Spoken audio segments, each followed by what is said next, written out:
เกือบไม่เยี่ยวยอด เยี่ยวอีเลีย เยี่ยวยืดแล้วว่าเรื่องของน้ำอยู่บนท่านได้ขึ้นไปมั้ย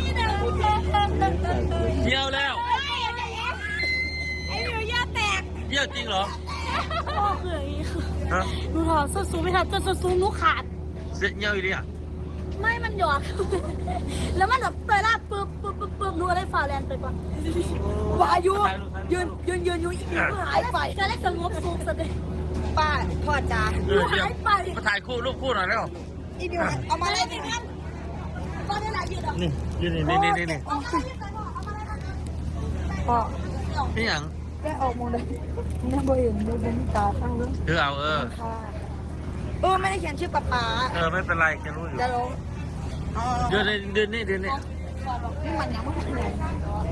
เงินน้ำซุปเหนียวก็พ้องกันย้ำมาผิดย้ำผิดอ่ะ อุ้ยอะไร เนื่องสองเซียวมานแล้วพี่น้องเอาสุดยอด